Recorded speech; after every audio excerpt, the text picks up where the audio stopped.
My name is Julian Baker and I've been running human dissection classes for manual and movement therapists since 2012. I believe that the hands-on dissection process is the most invaluable tool that you can have to enhance your treatment and helping other people, and so we take full advantage of the ability to be able to feel and see all the textures and the different shapes that we can put our hands on.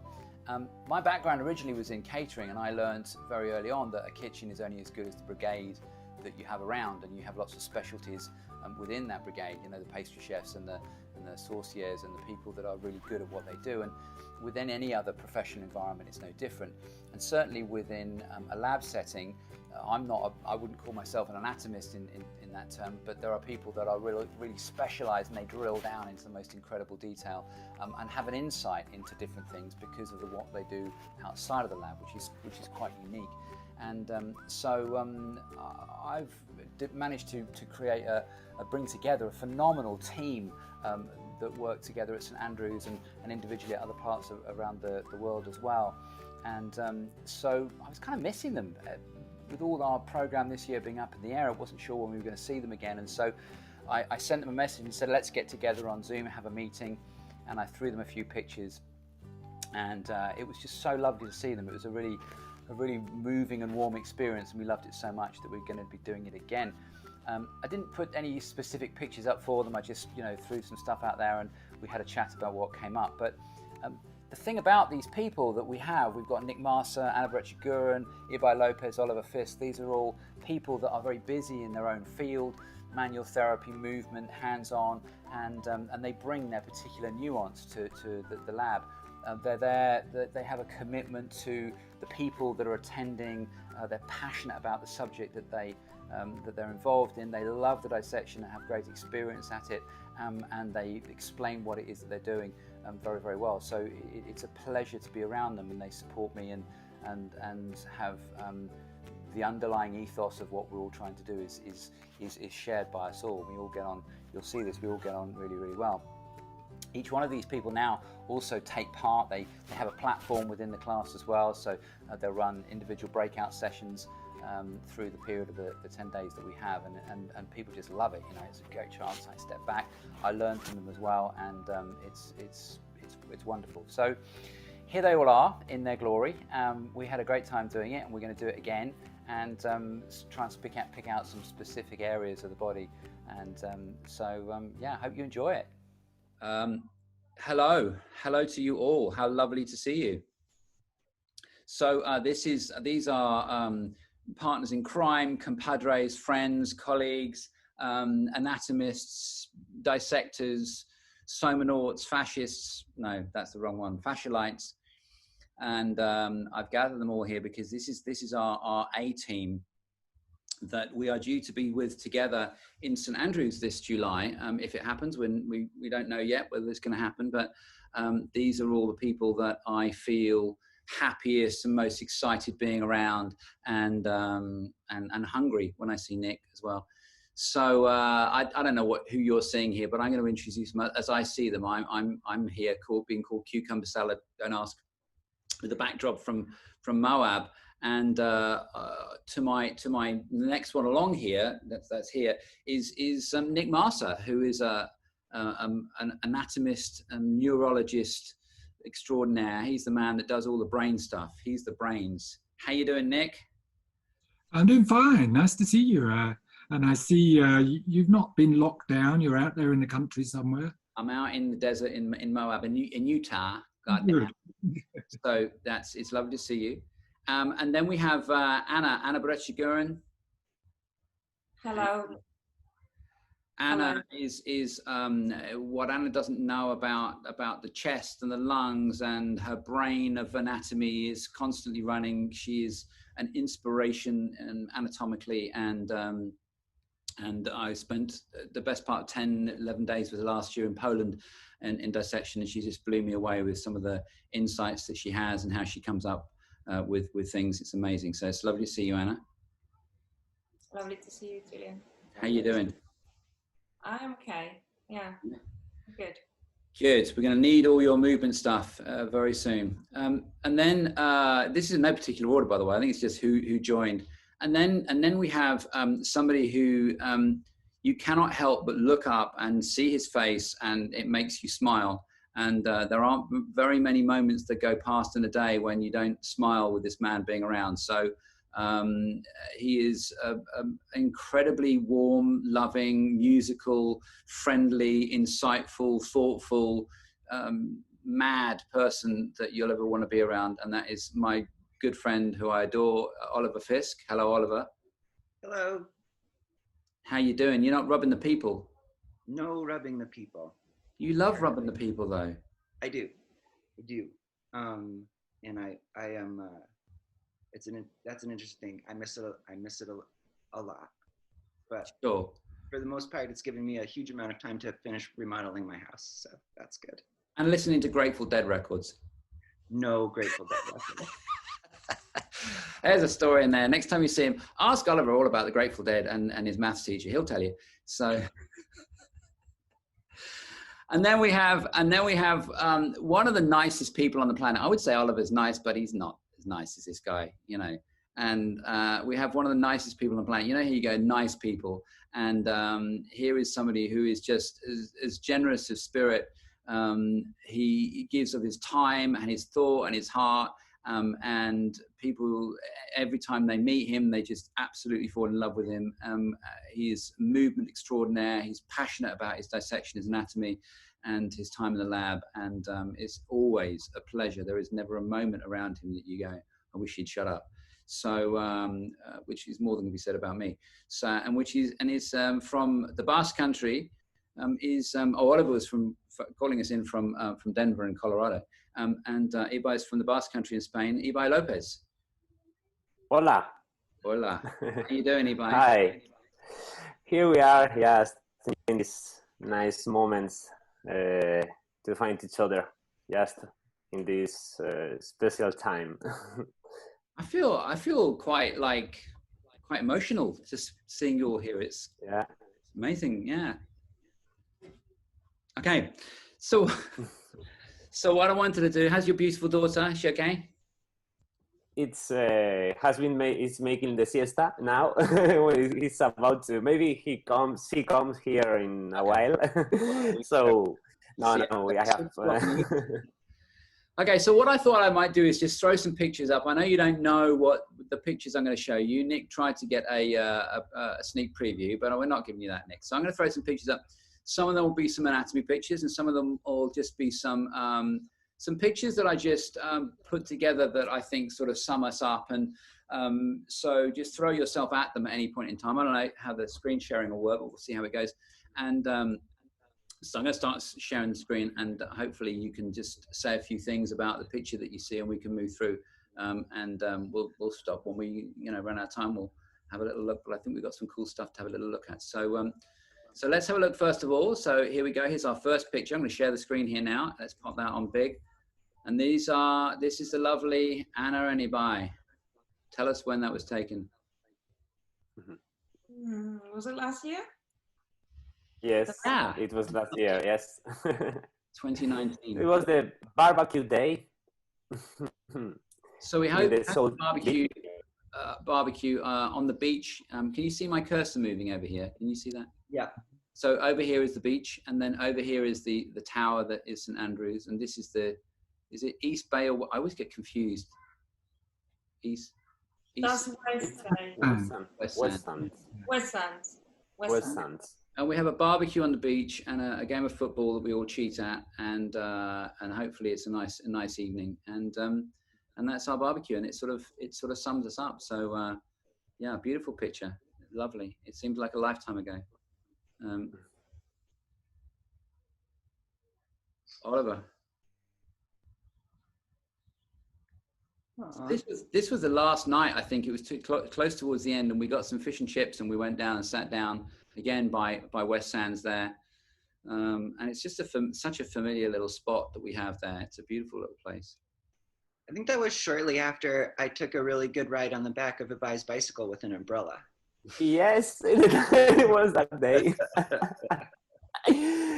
Really nice. So throwing one in here. Anybody will tell me what this is? This is really the best picture you could find of me. Well, this is you on a day when presumably, Nick, you've My diet's working. Yeah. So you were involved in this, Nick, and they do work like this. I mean, if you just sort of zoom in a little bit there, that's a remarkable dissection if you think about it. You know. The continuity is the vascular body. Yeah, the vascular body, and we see all the veins and the nerves, veins and the arteries coming down into the leg, and the commitment of a team of people to do that is quite a remarkable commitment for people to take on that. Who was supervising? Who was helping to supervise this? Was this? I think it was it Nick? You, Nick, or was it? I helped. I think we all took part in supervising the team that were doing it. But I think what was nice about it was that this was obviously one of the last days when they'd actually achieved all of that. And so that they'd started from the outside and they'd come down and looked at all the other tissues on the way down to this. So it wasn't a case of just going straight in and getting this out. They'd actually appreciated the whole body, the three-dimensional view of the body before they got to this circulatory system. Yeah, I should add. There was no order to these pictures. I've just sort of grabbed a load of pictures that I thought were very cool, that I knew we'd all had an input into, and I've sort of put them up. And there's a bit of a mix of the of some of them here. So. So, and also, sorry, the commitment of the group, of the team, just thinking about being respectful with all the structures, just to arrive to this piece that we have, this continuity of all the big vessels. Just if maybe you have an idea the first day, but then you realize, as Nick said, when you go deeper and deeper, you realize if you save the continuity and just respect it and you observe, then you can arrive to have this nice picture of the vascular body. Just observing and not cutting, just studying the continuity. It's a testament to teamwork. It's a testament to communication that the people on that table have said, yes, we're going to do this as a team. You can't have one person in that group saying, I'm going to do this, and to hell with everybody else. It's everybody working towards that. And as Nick says, at the same time, dropping down into that space and seeing where you're going along the way. And I think that's a remarkable thing. And it's one of those dissections that you would not normally see. No. In a standard dissection, you'd look at bits of it, but to have the whole thing together there is really great. Yeah, it's incredible image there. Yeah, it's interesting thing with this level of dissection is that you didn't get to, in order to produce the dissection, you didn't get to ignore any tissue. You had to very meticulously sort through, all, like you've been saying, all of the layers. I think a layman looking at this would see like so much tissue missing, but the people who did it had to, in order to, find where all the branches are, had to very carefully go through every little piece and have a little experience of everything from the skin all the way down to the heart. Well, and I mean, again, we've gone pretty deep. It's just, again, it's a random selection.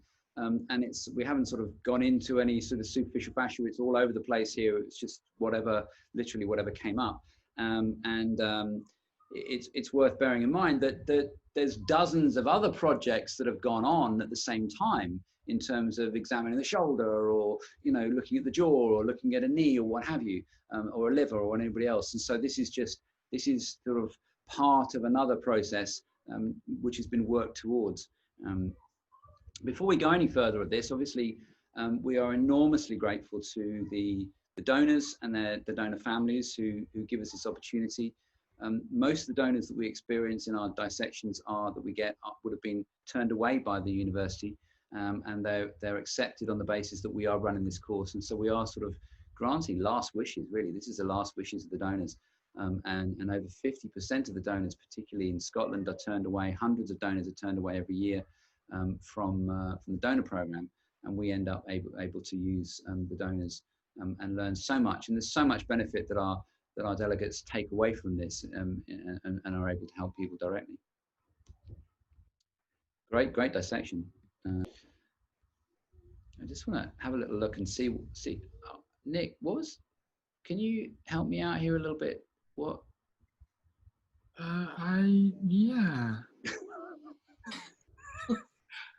Why is everyone's looking at me going off to the side? Maybe I was just coming in a bit late, probably, by the looks of it. Yeah. You seem really pleased with yourself. You do. Yeah, there's something going on. I think also what I like about this picture is that it shows us the number of people that come back. So we've got Lamar here.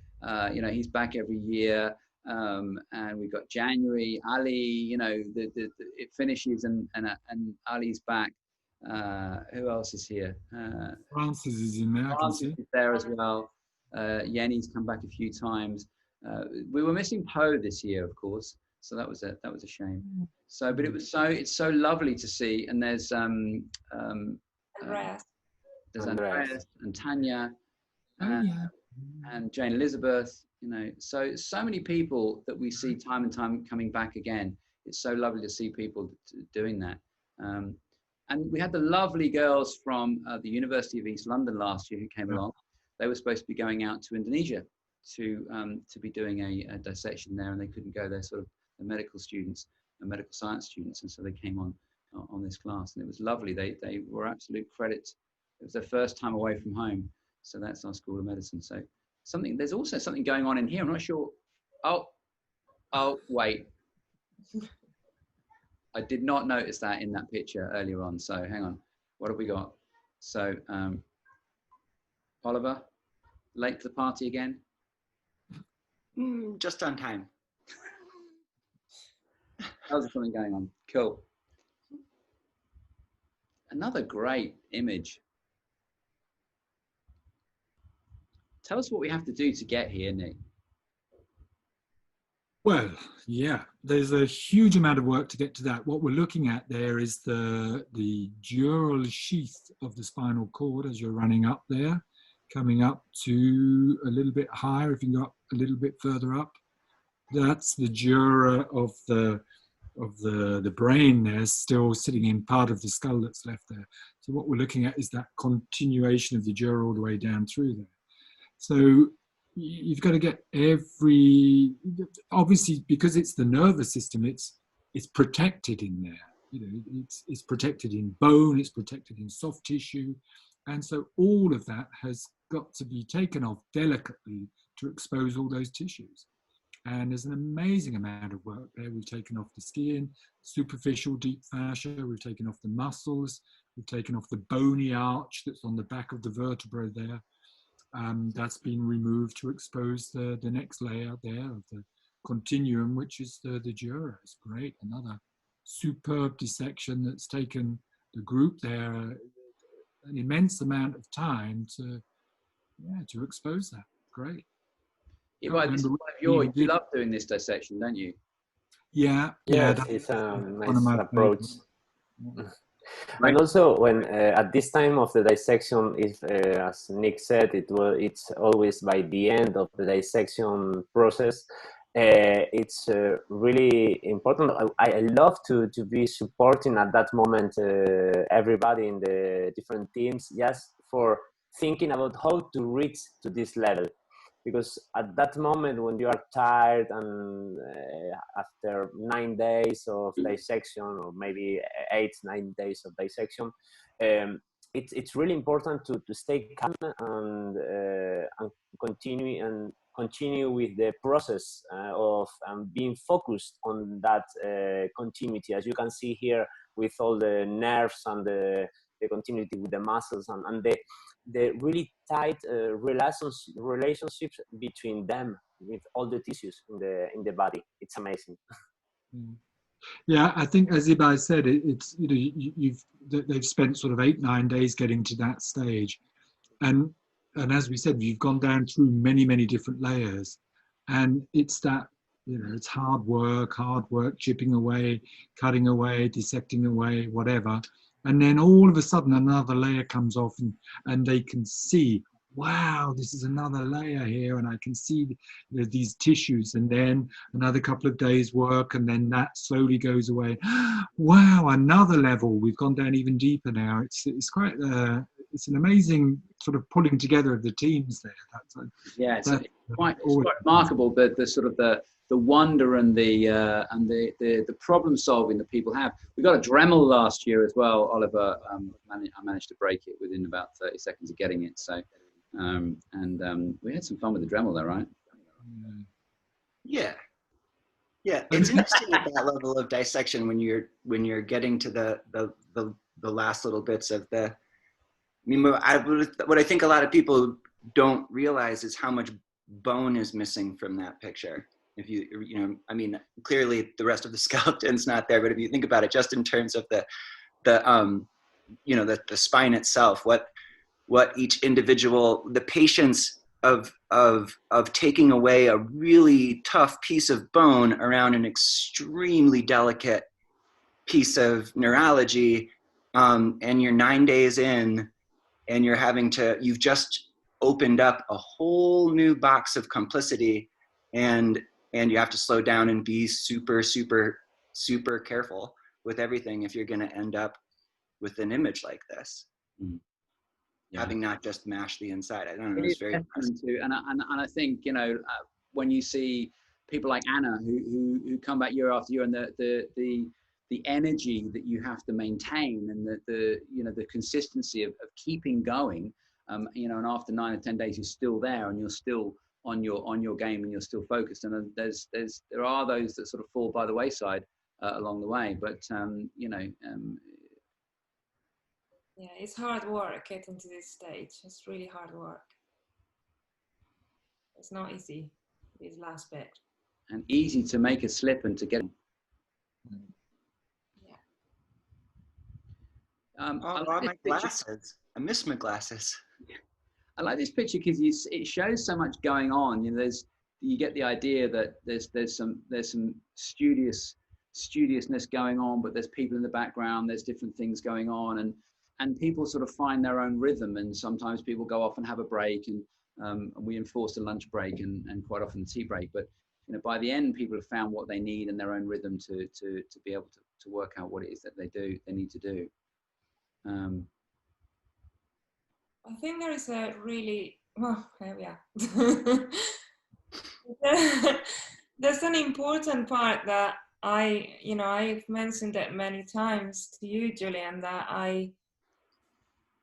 coming back year after year to do this, and seeing these people in the lab coats after having seen the dead tissue on the tables, is that being in touch with the dead tissue for 10 days just really gets me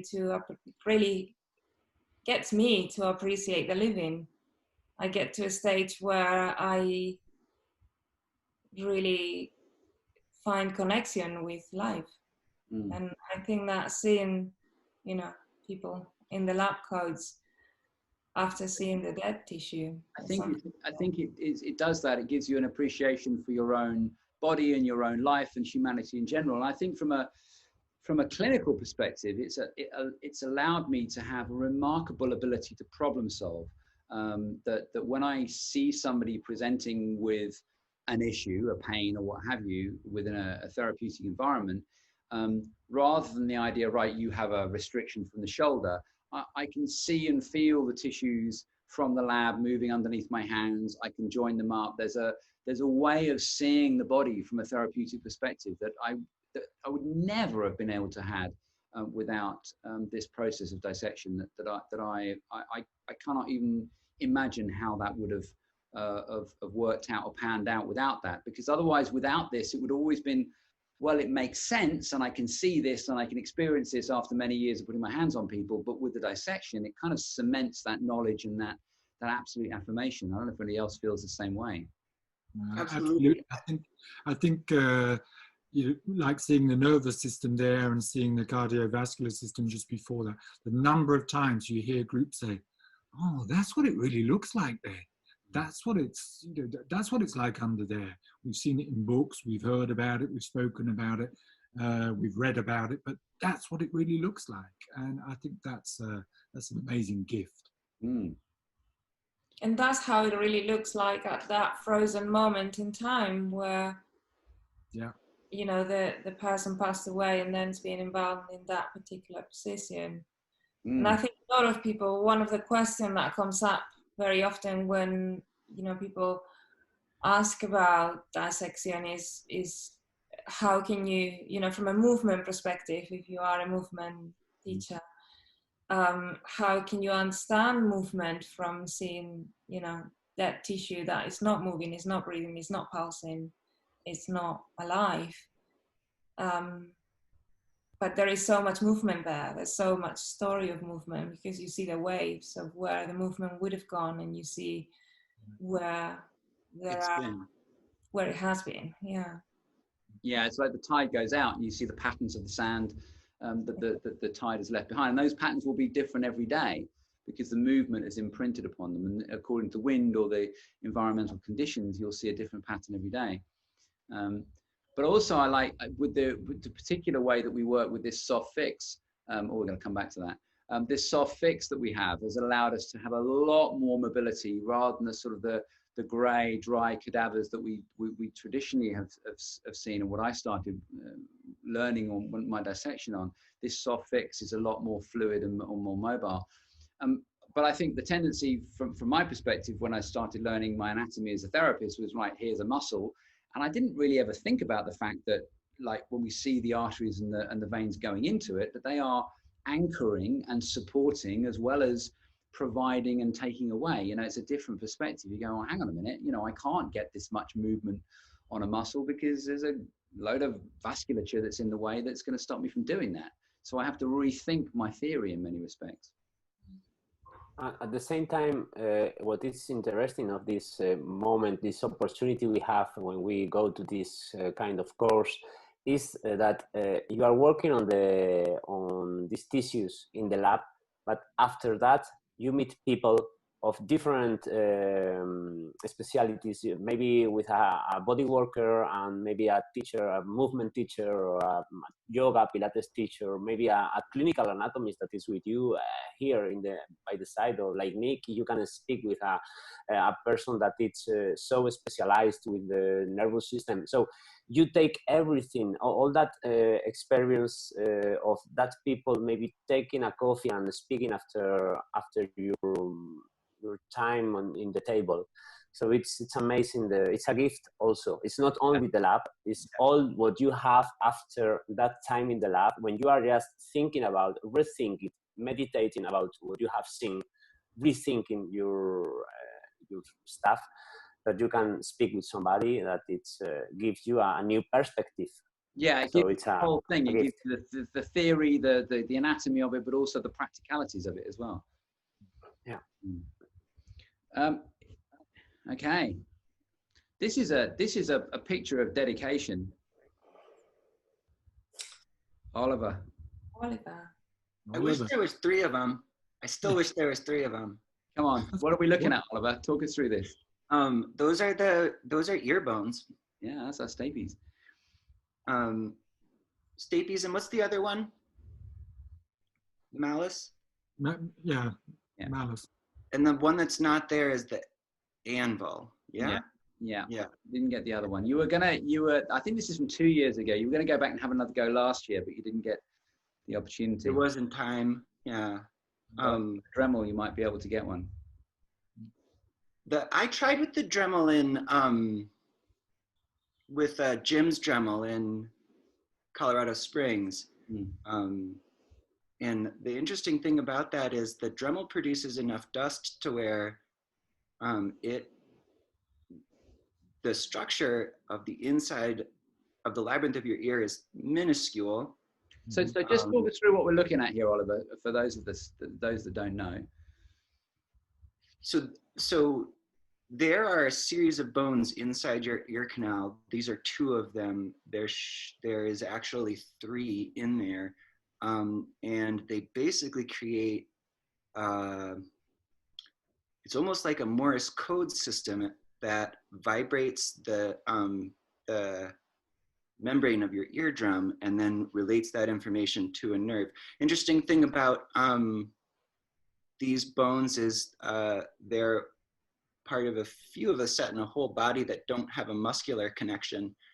They really just kind of float in space, and the way that they are moved around for the most part is by the fact that sound waves hit the tympani of your drum and then of the eardrum and then transfer this information through to the ocular nerve. Well, that's the whole thing is a fluid-based mechanism. So it's pressures of air onto fluid that's driving that interpretation through then into that nervous process. And these bones are part of that tensional relationship, that tensional thing that's in there. So it's that a whole fluid pressure that's being pushed through, which I think is also remarkable. It's an interesting thing when you think about, you know, how much we use sound to orient in space, and you wonder about, you know, deaf people in the you know, are they not as spatially oriented? And they may not be relating that to a sound, but there's still a vibration occurring in, you know, in their ear that isn't necessarily being, like I say, transferred into what you would perceive as sound, but it is, they are still aware of the space around them and the air moving, and it's all because of those little bones. I love this picture because it's sort of it's a triumph of determination and somebody neglecting the job they should be doing of the blades when they're doing this. Just saying. And and it gives you the idea of, I want to come into the lab and I want to do this, you know, and the freedom and the capacity to do that, and to have this idea as a project, and it's not something you're going to see or be able to do necessarily in a set curriculum, but you know, you have the support and the ability to be able to do that. So kind of cool. I like that.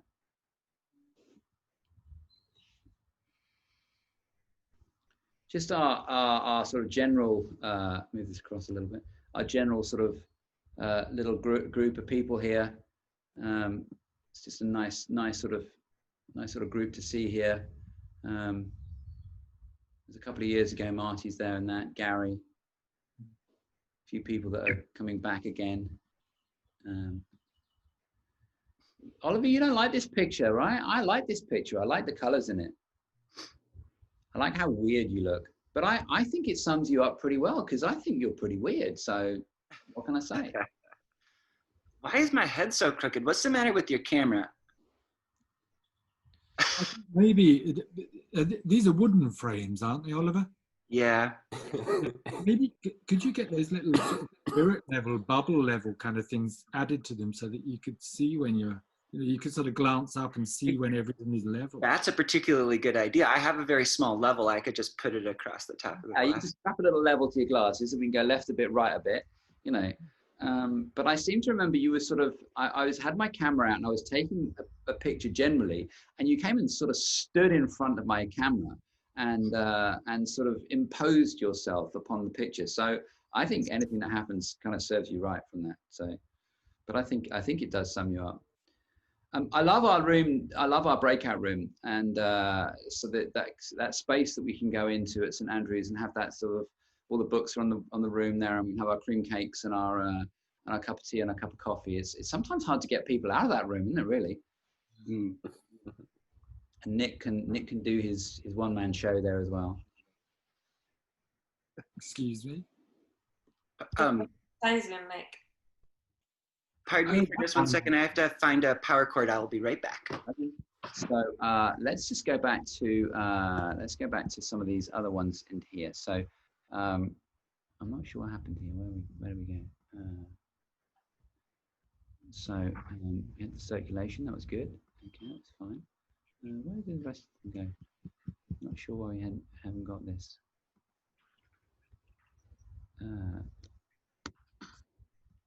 Here they are. Okay. So this is Ibai, can you see this? What? I'm a bit lost. We're still on the group. I'm lost. Oh, I'm sorry. I'm not sure what's happened here now. Let's get rid of that. How about now? Can you see this now? Oh, my We're screen still in sharing the is group. paused. I'm not sure why it's paused, but I'm going to stop sharing for a second. I'm going to start sharing again, and I'll come back to sharing the screen again. So there we go. Can you see this now? Now, yes. So Ibai, talk us through this picture, because it was beautiful.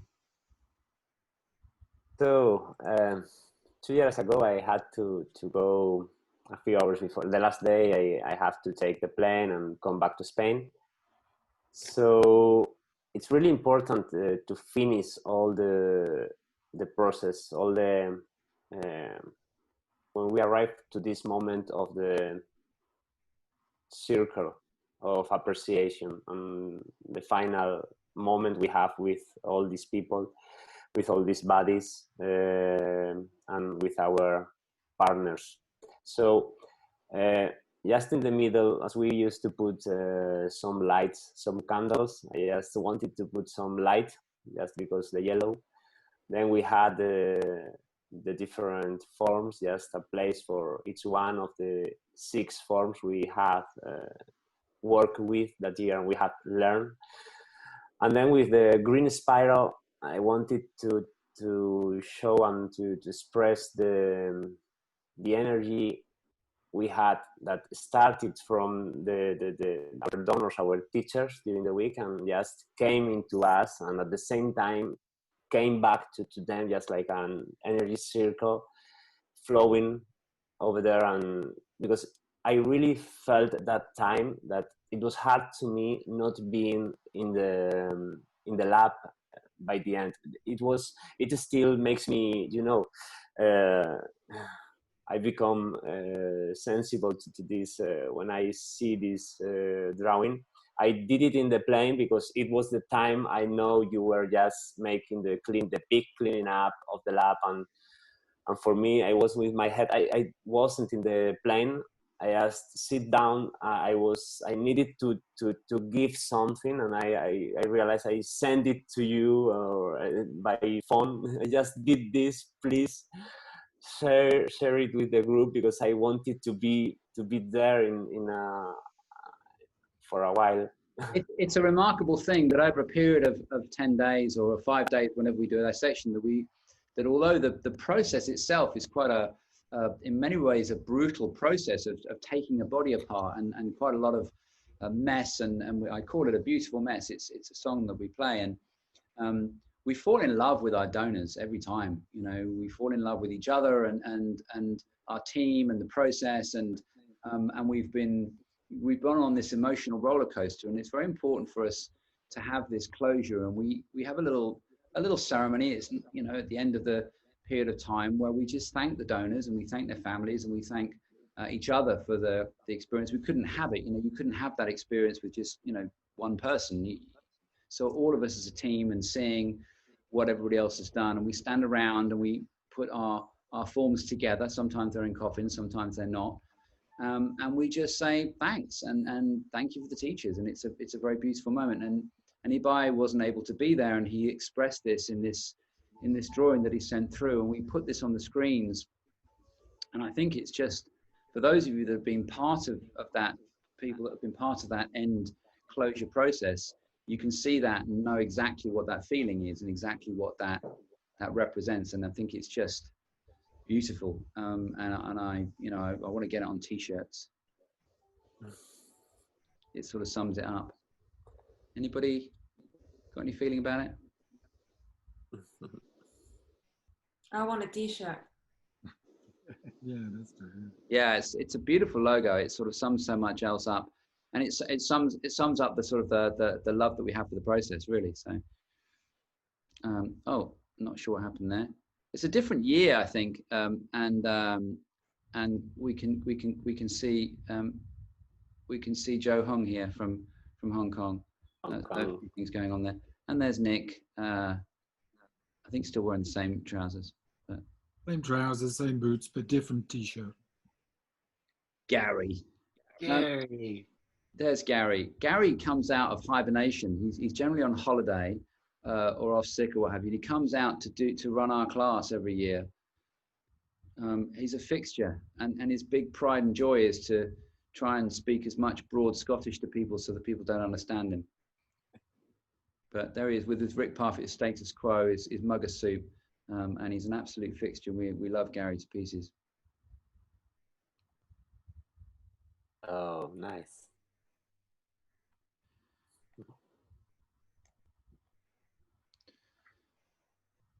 The sunset at St Andrews, you know. There we are again. That was Mark. Mark came a couple of years ago and took me out for a swim with a wetsuit on. A lot of people go out for swims in the morning or in the afternoon down to West Bay. I've never done it, apart from that once. Never going to do it again. Ridiculous. Absolutely ridiculous. Let's have a little look. How are we doing? Everybody, we okay? I've got some other images to show you, and this is one that I wanted to see if I could just let me go back to sharing my screen again, hopefully. So Anna, this is one I think you were involved with. So it's just a little movie, and I just want to give him a bit of. Are you making a video of what you're doing? Tell me when to go.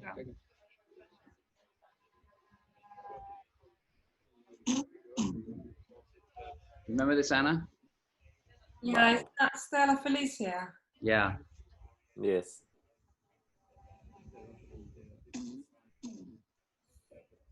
So that noise is the ambi bag that we have. Yeah. Yeah, so this was an incredible form to work on. Yeah. Let's going to turn this volume down a little bit. Talk us through that, Anna. Well, it was a really incredible donor and really incredible teacher. So much to share due to the way that her body had been fixed in this very convoluted place. So she had this incredible shape that was really, you can see how narrow, how little depth there is in her thorax, and how compressed her body was due to some. So the unusual thing about this, of course, is that she's face down here. Normally we go in from the front to do this, and so here she is prone, and we can sort of see the space being taken up. If we just go back a little bit more, and we just show that space. And then sort of into this space. The diaphragm. You see in the diaphragm from kind of like the side, and in that kind of pocket there of the thoraco-diaphragmatic recess there at the back, and how the lung kind of drops down into that space. A good indication. This is what we call the Costo diaphragmatic pleural recess. There's a diaphragm in here, and here's the rib cage. You can see how much of the ribs are still. There's still a good amount of the ribs, so the recess, the diaphragm is going to sort of scooch itself down around here, and this lung, as we press play a little bit, again, we sort of see the space. We've got an ambi bag that we push in through the trachea, and you just start to see the space filling out. And this is a lady that had been, without talking about too much, she'd been in a certain position for quite a long time, and again, she would not have been suitable for medical students to work on, but she was quite emaciated and presented quite a lot of challenges. And Anna, you were instrumental in leading this process. It was quite a labor of love that you had through it. It was remarkable to see. It was a really incredible project to be involved with, and as I say, I learned so much from her, and the way that she presented so many challenges. We had to really the decisions came from the way she was presenting, not from us wanting to look for something, but it was what she was definitely showing us. And it was a very emotional process to go through. that the decision of putting her on her front, and we did most of the dissection with her on her side, and then we were able to place her on her front and did the rest of the dissection with her prone.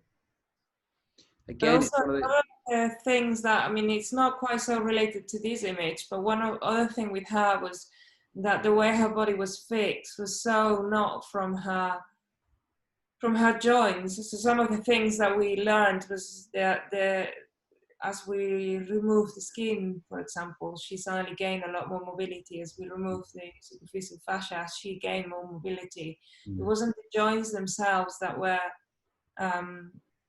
it was more the sort of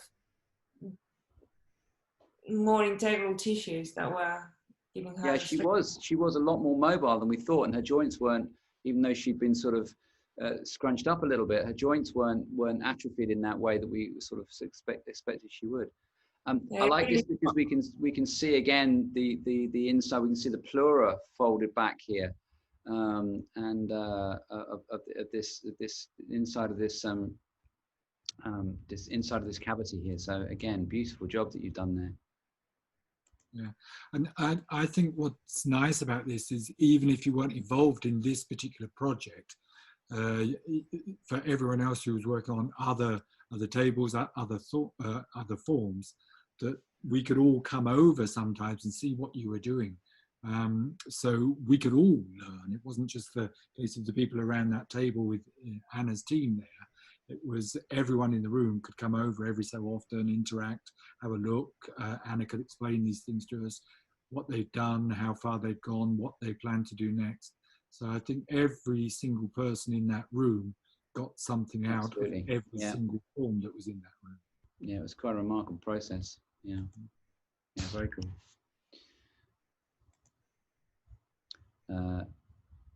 Okay, I'm gonna just go back onto this a second. So I wanted to, there was a whole series, there's a couple through here again. There was, where are we?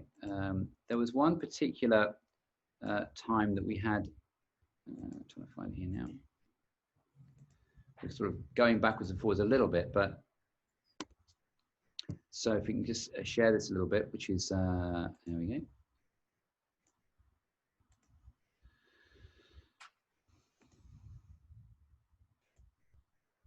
We're sort of coming back to the early stages of the process, but we're into this sort of superficial fascia area here around the lower back and the glute.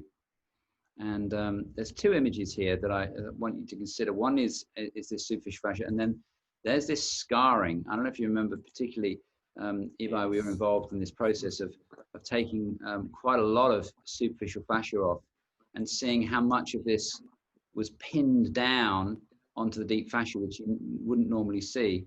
We were working quite hard for quite some time to get this whole layer of superficial fascia off. Yeah, it was a big, really huge superficial fascia for us. It was, we needed, I think we were 4 people by the end for taking it to another table. Yeah, it was huge. And there was also, it was a mastectomy, I think. Double mastectomy. It was double mastectomy, isn't it? Yeah. So it was amazing just to take care of all the patterns or continuity, better, of this scarring tissues through the superficial fascia to a deeper level, and just think about and discuss about how it could affect all the whole structure. Just looking later to the shoulder, and just how all the different layers were just taking these lines of collagen that were more dense, just in order to transferring the forces and giving some limitation to the movement. Yes. What we're looking at here, just it's hard to know what we're looking at, because if you don't know, if you're not oriented, it's pretty tricky. I'm just gonna move this also down. I can a little bit so to show you. but we're looking at the inside. So if you imagine I had this was my coat of fat, and these areas through here are the areas around the breast area, and you're looking at the inside. So we've taken the skin off, and we've taken the layer of the what we call the superficial fascia away, and we're looking at where the connection, this area here, would be connecting to the deep fascia. Yeah, and like on a spiral, like on yeah, and so we were seeing that there was massively pinned down. You can sort of see how this area's had to be cut away, and Oliver and Ibai and I were sort of really heaving at this stuff, and it was a really good demonstration, if demonstration be needed, about the capacity for our superficial fascia, this thickened fatty tissue, the fascia that contains our adipose, to be engaged and involved in the restrictions that we might see through other parts of the body. And it's something that you tend not to see again in dissection. And then last year we also had a session where we palpated this, and Oliver led that, because again, if we're massaging, this is the layer that we actually work on predominantly, rather than a muscular layer. So Oliver, do you want to speak on that for a minute? In relationship to this picture, or just in terms Oh, of? just in relationship. I mean, we've got the scarring, which is pinning things down, so that's one thing, but also the thickness and the density of that layer. She was quite a big lady, but also from a touch perspective, you're more of a sort of a rubber of the people than most of us in this group. So one of the things that you run into with new massage therapists is one of the things that when somebody's learning manual therapy, and this is probably true across the board, although my experience is in massage therapy, is, people get very concerned about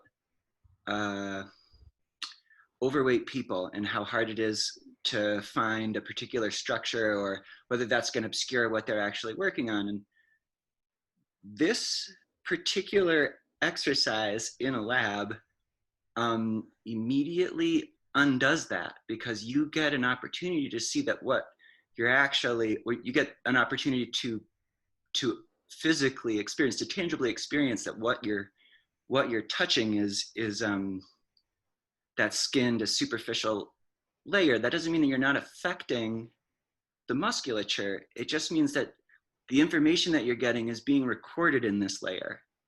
There's a certain density that goes along that's what you're going to perceive when you touch, and it's going to move a particular way, and that will give you insight into deeper structures into the body. But this isn't a tissue to be, this is a tissue to be revered, because it's where all the information is that you can perceive as a therapist.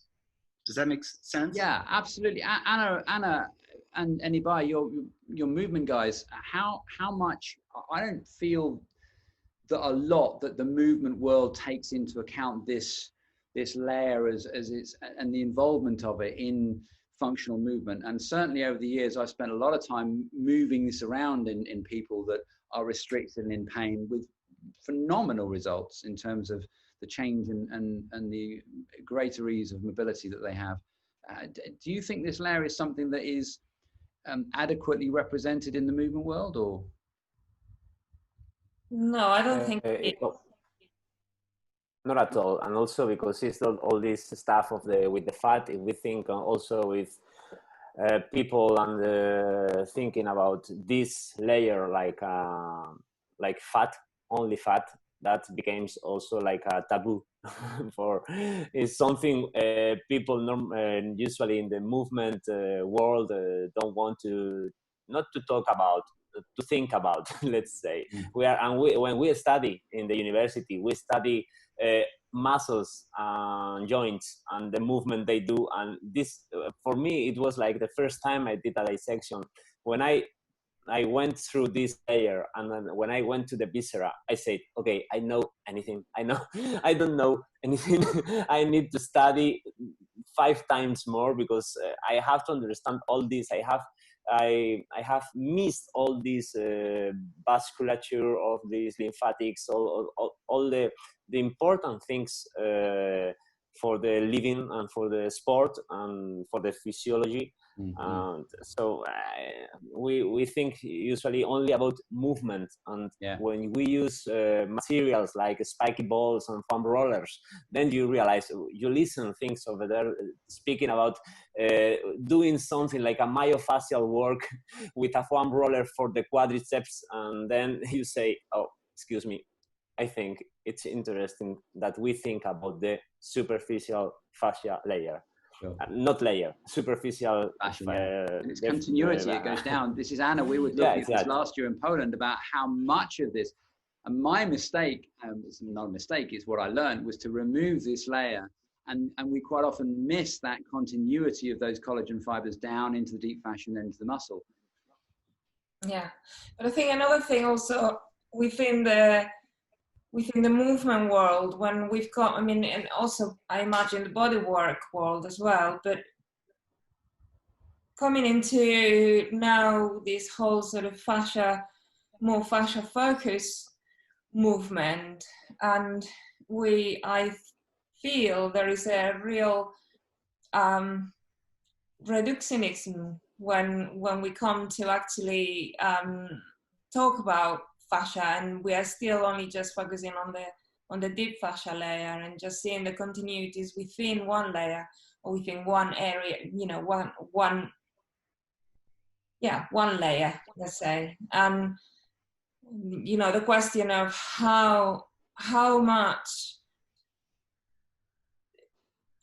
movement travels through the superficial fascia from the skin, and the relationship of the skin to the surface that we attach in, and the information that is being picked up through that superficial fascia is going to definitely inform movement. But not just that, but also the actual mechanics of how motion travels through that layer, or doesn't, like in this particular case. I think that's why this image is so powerful, because it shows you, you know, if you basically pin this down across here, what's going to happen to the movement above it and below it.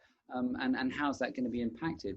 And not just above it and below it, but also across. So, like, you know, the direction of movement is going to travel differently. Sure. And that restriction might not necessarily be in the myofascial chain that we... it's not a line. It's not a line. It's not a line, There is no line. There is no line.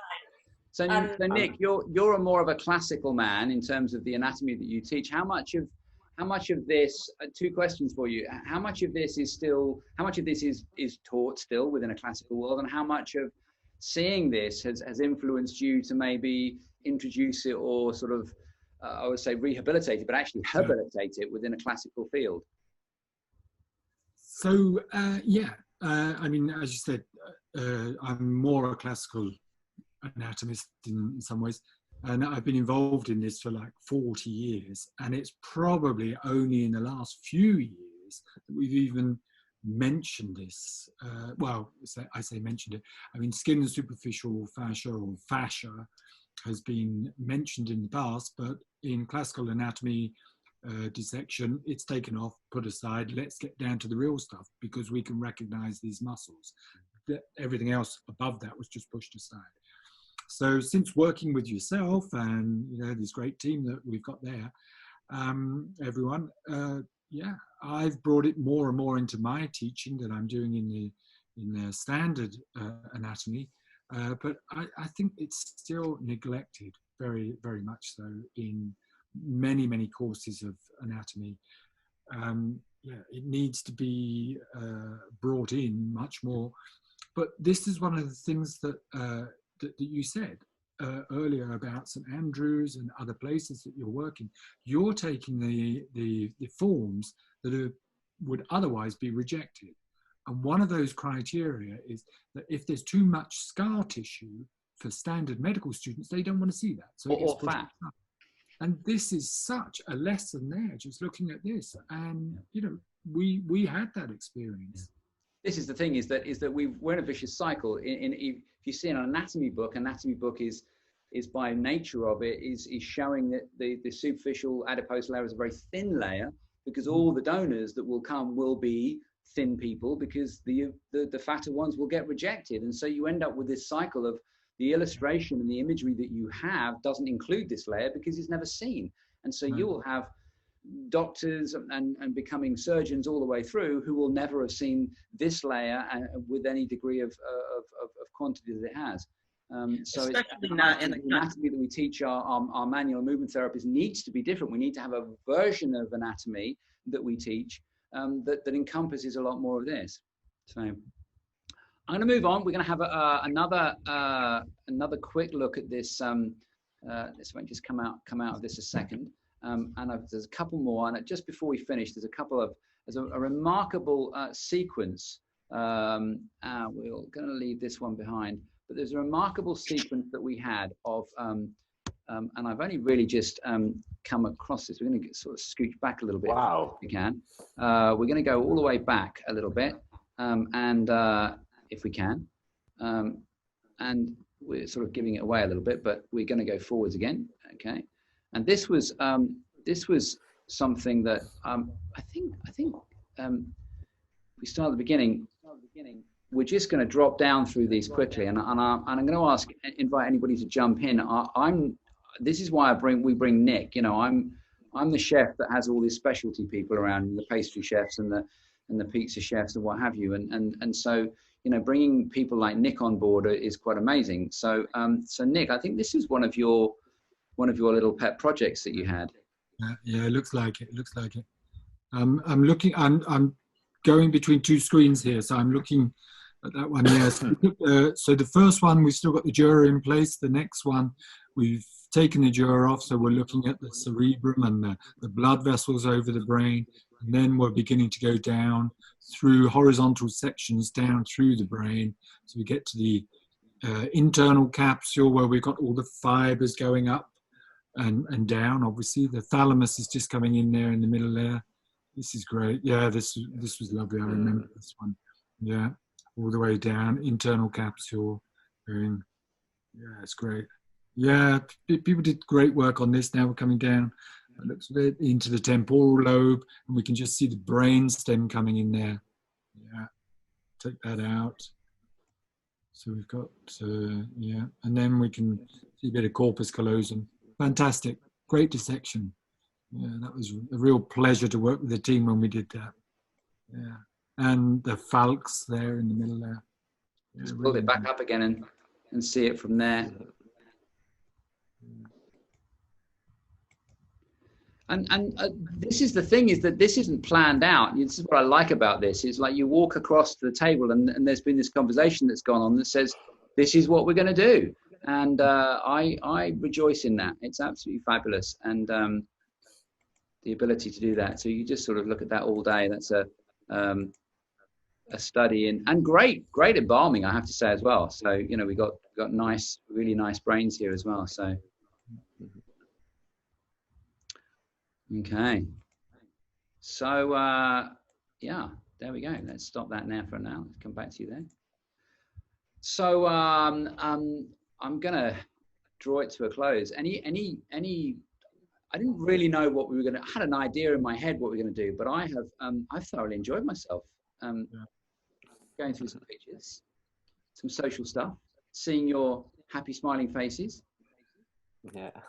In these strange times, it's comforting and reassuring to know that, you know, you're all still out there and that we'll all be together again soon, in one way, shape or form or another, and that the work that we've all done together has been, you know, this is just the tip of the iceberg as far as the pictures, and that's really what has been for me in the last few weeks. I'm thinking, well, I can't dissect, I can't put my hands on people, so I'm going to put these pictures together and start to run these webinars and get this stuff out there, and it's thanks to guys like you that have made it possible that we can share this stuff. And you know, I value your knowledge and your friendship and your insight and your enthusiasm and your passion, because otherwise I would think it was just, I'd be just running around chasing my tail and barking at shadows, and I think I was going mad. And if I am going mad, then you're going mad with me, and it's good to know. You're going to pull us all down. So I think there's a few things, just going through these pictures, a few things we've missed out on. Somebody mentioned viscera there, I mentioned viscera, and that's become my favorite sort of layer. So should we do this again? Yes. Actually, Yeah. Yeah. Yes. Can we do Diana? it Yes. in a week? I want to do it with some viscera. Yes. Yeah. What else have we missed? Viscera. Viscera. Oliver? What else did we miss? Yeah. I love that we just had a whole talk about anatomy without naming a single muscle. Not one. We haven't even looked at any muscles, have we really? Yeah. Well done. That was That was pretty not impressive. intentional. We have not seen a single muscle in our journey. That was amazing. Wow. Okay. So let's do it again. Let's do at least another one, because we've got to do some muscles, I guess, haven't we? Yeah. there's plenty of stuff. It's an interesting way. Musculature is an interesting way to look at continuity from other structures. I love how I don't want to take up too much time with this, but musculature in my world has been the focus on anatomy. That's what, you go in, you learn your origins and insertions and so on and so forth. And the more you study, the more you realize that really is just the connection between things more than anything. And, it's just a bridge in between other, through tissues. It becomes sort of the space in between as opposed to the space that you were after. But we don't touch this. I mean, I remember my But you first can see 6 it. days. Sorry? I remember my first 6 days in San Francisco with Gil, and the first 3 days was great. And I got to the viscera and I cried. I was like, what the heck? I know what it was. Hey, And it's now, it's a safe place to hang out. It's something that everybody kind of everybody's had a sore muscle. Everybody's had an experience, of that layer one way or another. It's kind of a safe place to hang out.